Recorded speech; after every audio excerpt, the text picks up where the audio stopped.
Welcome. I am Brian Ely, and this is U.S. History. I am very excited to have your child in class with me, and we'll be exploring everything from colonization up to the present throughout this entire year. U.S. history is my passion. It's something that I've been teaching a long time, and in my spare time, I go out and visit historic sites. So that just shows how into it I am.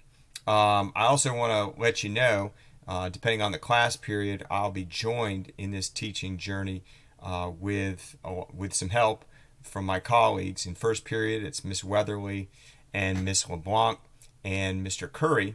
Third period, I'm joined by Miss Rasoul. In fourth period, Miss Bellamy.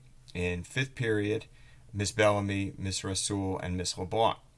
So, as a team, we'll be working with your child to get that information out there, to build that civic education that is so vital in these days and times, and has just been emphasized even more in 2020. So with that, let me tell you, as a parent or guardian, I think one of your best resources is going to be my website. It's not fancy, it's not tricky, but it'll give you the information you need, especially when it comes to things like the daily schedule. I think that link is going to be your most helpful, and that can show you what we're doing on a day-to-day basis, and so you can keep up with what your child is learning, and it's always good for sparking discussions too. The syllabus is posted there. I think you'll find that to be very comparable to everybody else's syllabus for all other classes, but it is there and it lays out how the grades work and what's going on there. Just wanted to tell you about assignments and how they work. Generally speaking, when we have a class period, it will come with a question of the day, and that will be completed by the students, and then some sort of assignment or activity. Those are most always due a week after they're given, with a very few exceptions, but there are some. But you can pretty much count on the assignment activity coming out on one day and being due a week later, and so that'll help you keep up with everything as well. In terms of late work, after that week, it will be dropped by 10 points, and then after that second week, it'll drop another 10 points, and after that week, it'll drop another 10 points. So you have a lot of time and options and ability to turn in assignments, even if the points go down a little bit. But that's why I would encourage getting stuff in on time as much as possible, because that can just maximize the point value and percentages. So the typical day in class looks like we'll come in there in the first 5 minutes. Students will have an opportunity to tackle those questions of the day. The first is a multiple choice question that is very similar to something they would see like on an end of course test, something that they can use for practice, that will lead them into the next assignment, or maybe it's reviewing the previous one.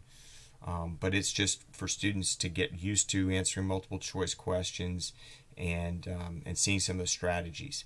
Then we'll talk about that in a few minutes. And then underneath there will be a few questions relating some of the topics in history to present day life and to the lives of the students and what they're doing, whether it deals with compromise or conflict, just something big picture that hopefully we can get a tie into history with it.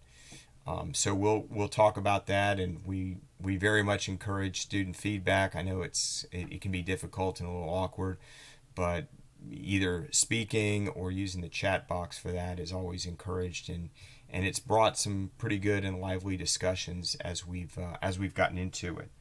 In terms of keeping up with the assignments, I would say you can look at the daily schedule to see what we're doing.